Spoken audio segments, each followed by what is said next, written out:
Bonjour et bienvenue dans Avez-vous choisi, le podcast du vendredi qui vous invite à tout choisir dans votre vie. Je suis Oriane Savouré-Lucas, sérielle choisisseuse de ma vie. Dans la vie, j'ai les pieds sur terre, la tête dans les étoiles et je vous propose d'explorer avec curiosité le vaste et intrigant territoire du choix. Cette exploration, je vous y invite à travers des réflexions, des questionnements et des ressources qui m'aident à choisir ma vie, ou encore à travers une conversation que j'ai eue avec une personne que je trouve inspirante dans son rapport au choix. Je suis coach et j'accompagne les personnes engagées et performantes mais essoufflées par un quotidien survolté à tout choisir pour se créer une vie sur mesure, à la fois épanouissante et impactante.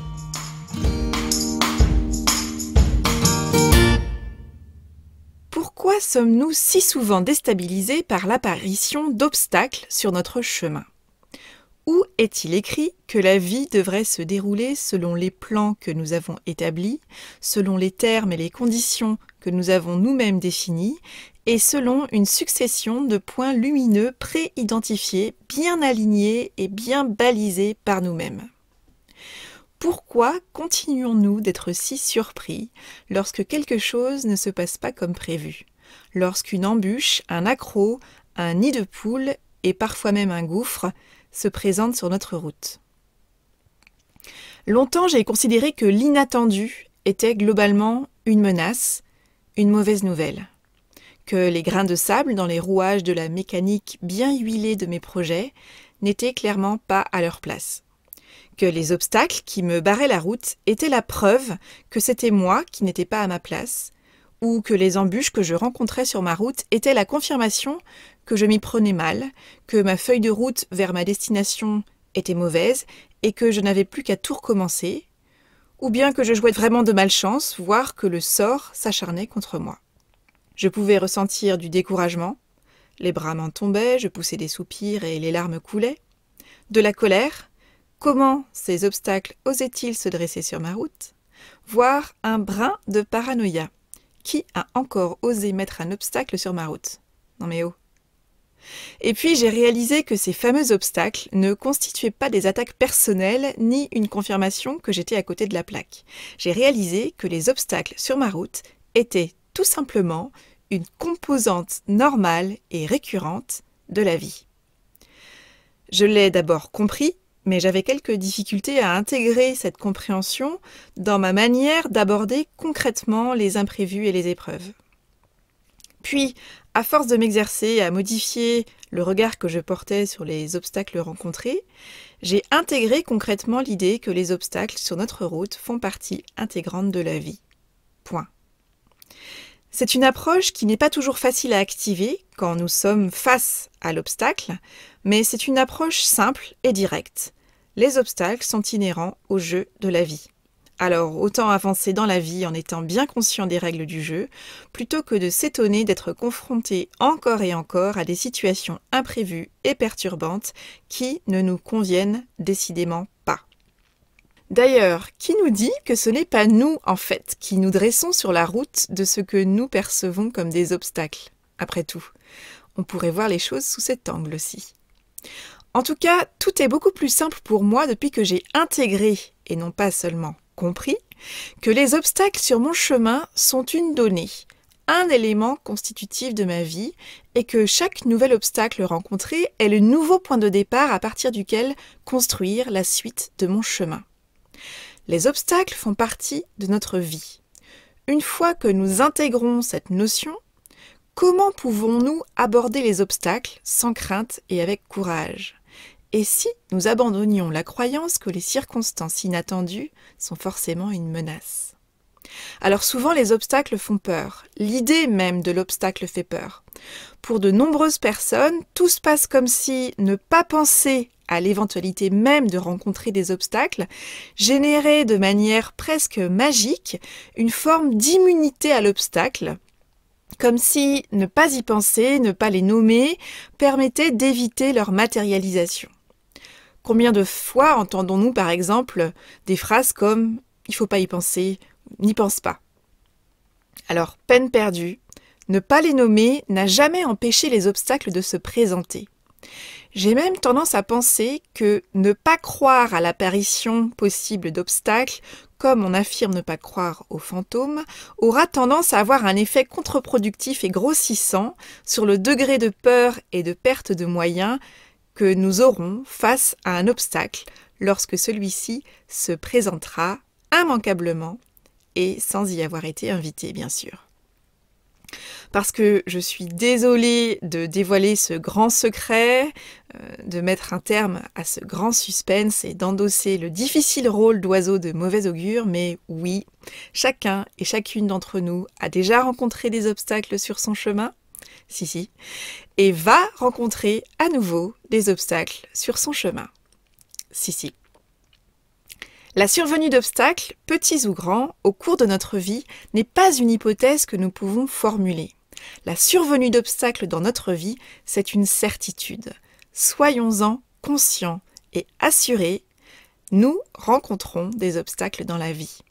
Dit autrement, la question n'est pas de savoir si nous allons faire face à des obstacles, mais quand.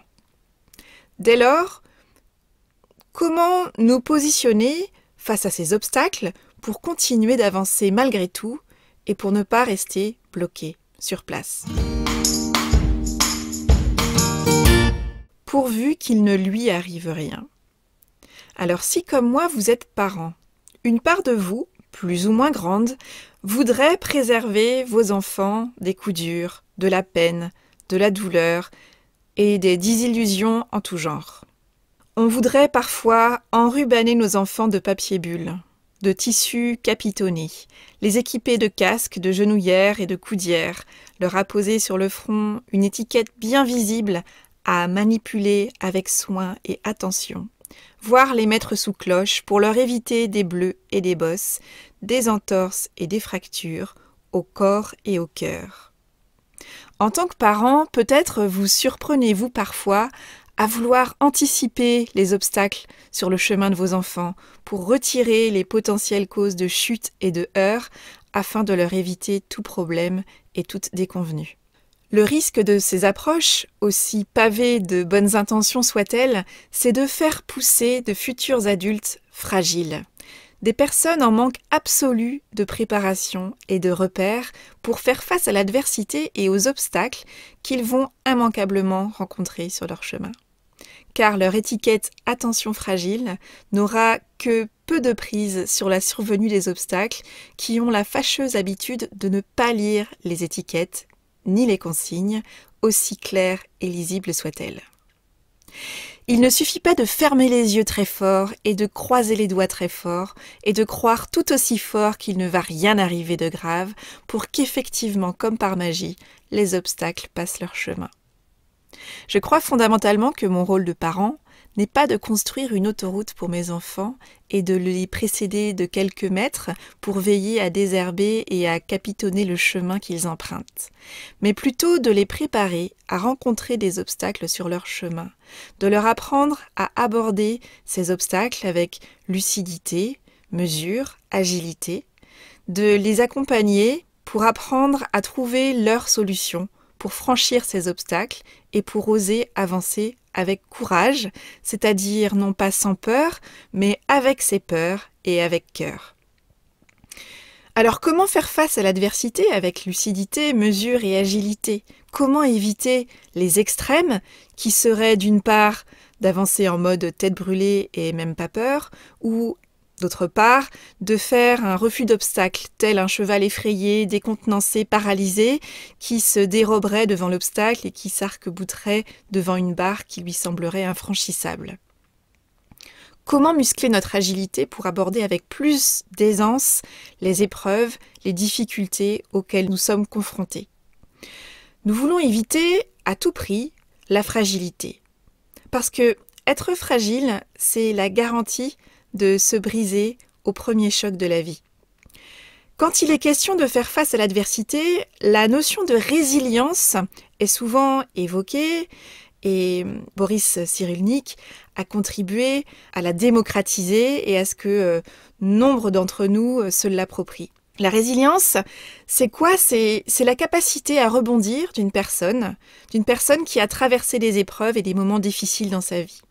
La résilience, c'est donc cette capacité à tomber vers le haut. Il y a un événement de vie qui nous a fait chuter, mais nous avons la capacité de remonter, de surmonter cette épreuve.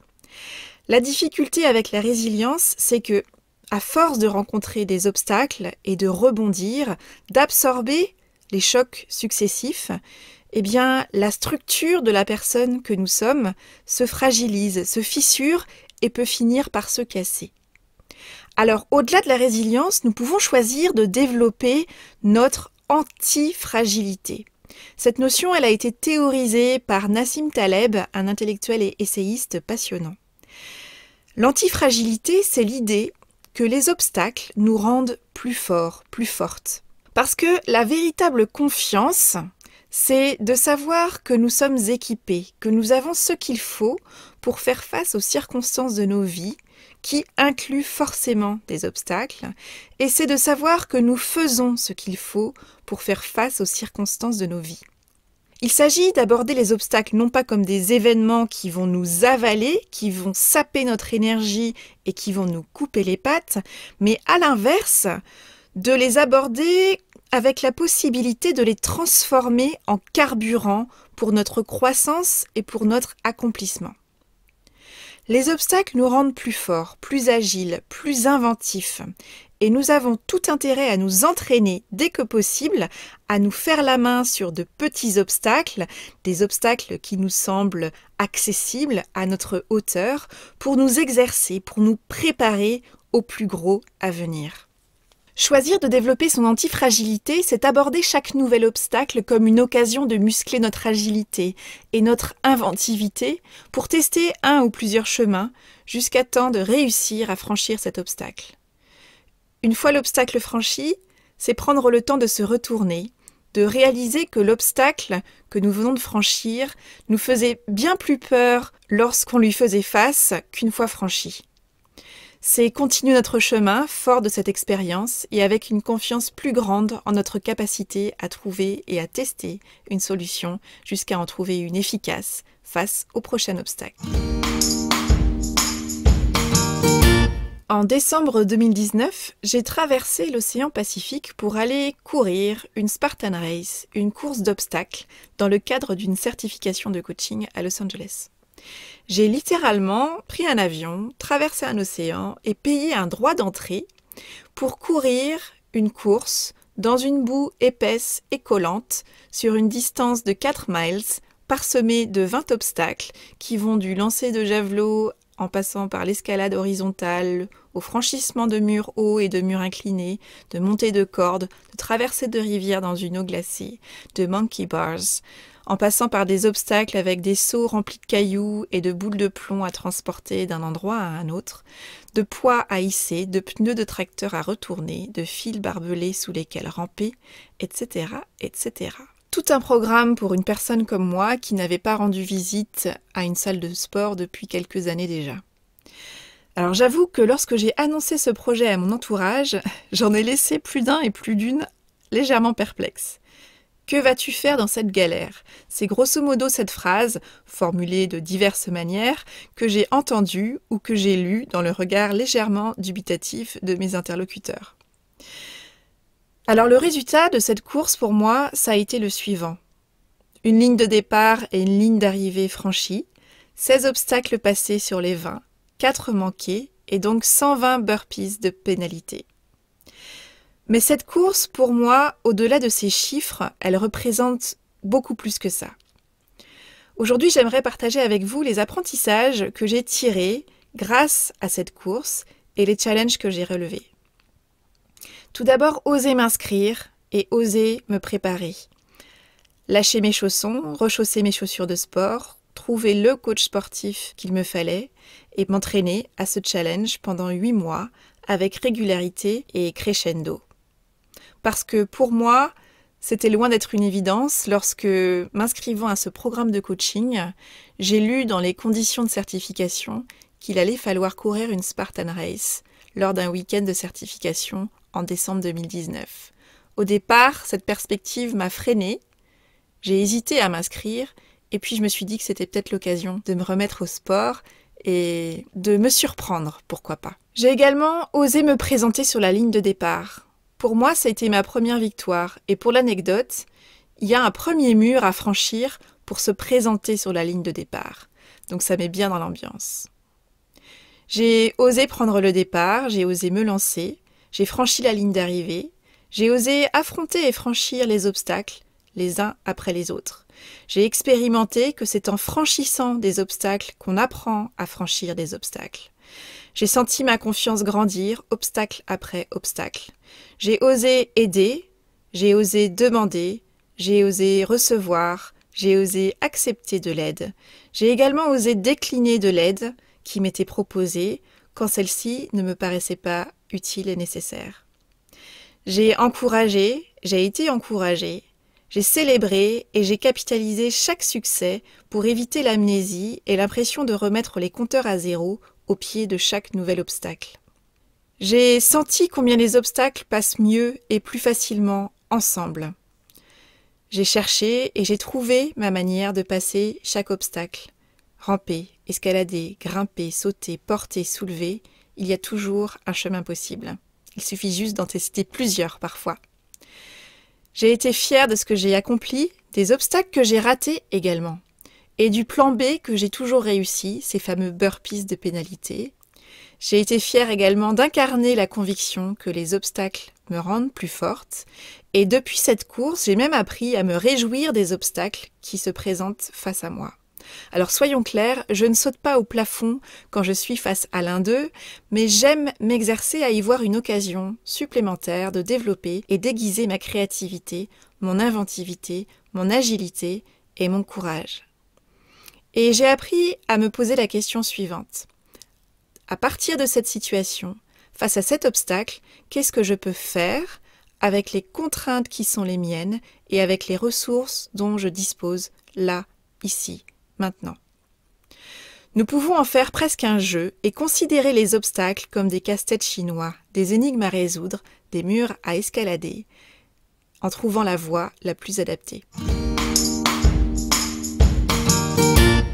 Si vous rencontrez un obstacle dans votre vie aujourd'hui et que cet obstacle génère une anxiété, une douleur, voire une colère, je vous invite tout d'abord à prendre une grande inspiration, à reconnaître la présence de cet obstacle et de la douleur associée peut-être dans votre vie. Et si vous preniez le temps de regarder cet obstacle, de regarder cette douleur en face, de les laisser exister, de les accepter, et peut-être de constater qu'en faisant déjà simplement cela, l'obstacle devient peut-être un peu moins effrayant et la douleur un peu moins vive. Et si vous acceptiez cet obstacle et cette douleur dans leur normalité, c'est-à-dire comme des ingrédients qui composent la recette du gâteau de la vie, qu'est-ce que cela changerait? Qu'est-ce qui peut devenir possible? Je vous invite à trouver votre manière de transformer cet obstacle et cette douleur en carburant pour avancer vers la suite de vos aventures. Pour la suite, vous pouvez aussi prendre le temps pour chacun de vos projets en cours ou à venir de lister les obstacles qui surgiront probablement sur votre route. Et vous pouvez commencer à réfléchir aux actions à poser pour réagir si et quand ces obstacles se présenteront. Je vous souhaite bonne route. Voilà, c'est tout pour aujourd'hui. Vous retrouverez cet épisode sur le site oriansavoureluca.com. Si vous aimez ce que je vous propose et que vous voulez faire partie de cette aventure audio, abonnez-vous à la newsletter de Avez-vous choisi afin d'être alerté dès la publication d'un nouvel épisode. Si vous souhaitez soutenir ce projet de façon bienveillante et efficace, je vous invite à faire connaître Avez-vous choisi à celles et ceux qui vous sont chers et que l'idée de tout choisir dans leur vie pourrait réjouir. Vous pouvez partager votre enthousiasme par écrit en déposant un avis sur le site, sur la page Facebook ou sur la chaîne YouTube d'Avez-vous choisi, ou encore une constellation de 5 étoiles sur votre application de podcast préférée. Je vous souhaite une bonne semaine et je vous donne rendez-vous vendredi prochain pour un nouvel épisode. Et d'ici là, et si vous choisissiez tout ?